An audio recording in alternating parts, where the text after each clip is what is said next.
In politics, you're either on message or you are losing. Let's get to it.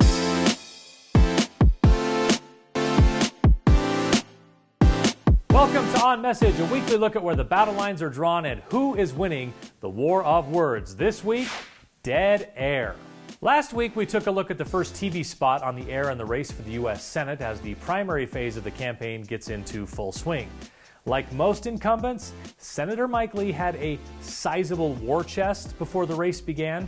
He's spending some money on TV now and will likely be ready to spend more if the race demands it, but that's a big if.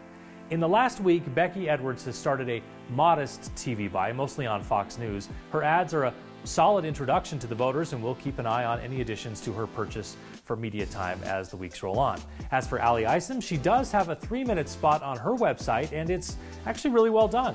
She uses the video as an introduction to who she is, tells about her family background, how she's had to fight to get to where she is, and family tragedies that have helped shape her into the person she is today and the U.S. Senator she hopes to become.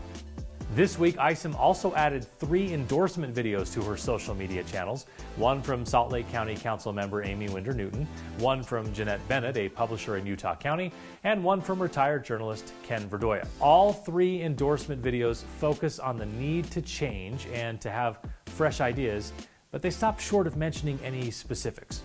All 3 run just over 1 minute, so they don't appear designed for TV or pre-roll ads, which I found interesting. The biggest issue at the moment for each of the challengers' campaigns isn't really whether they can put together a good ad or even land influential endorsements. It's whether or not they can get that message out to enough voters to make any difference. With under 50 days to go until the primary balloting closes and less than 4 weeks' time until ballots are in the hands of voters, there isn't much time for building name ID at this point anyway. To make sure you are getting your message out to the full field of Republican GOP voters, you need to not only be on TV and on their assorted phone and tablet screens, you need to be there so much that you saturate the market. Voters will need to hear your name and associate it with the race you're in at least 7 times just to start to take notice, let alone be persuaded to cast a ballot for you.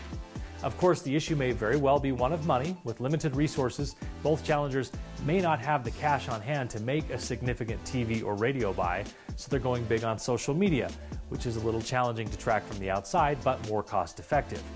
With such limited time remaining, Edwards and Isom need to be telling voters who they are, giving one solid substantive reason they should replace Lee, and doing it over and over and over so you see it everywhere you turn. Every day that goes by without that happening is a good day for the Lee campaign.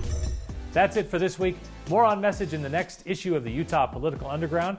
Make sure you visit the site and sign up for our weekly email update. You can find more On Message videos, in-depth Utah political stories and analysis, plus podcasts and more at utahpoliticalunderground.com.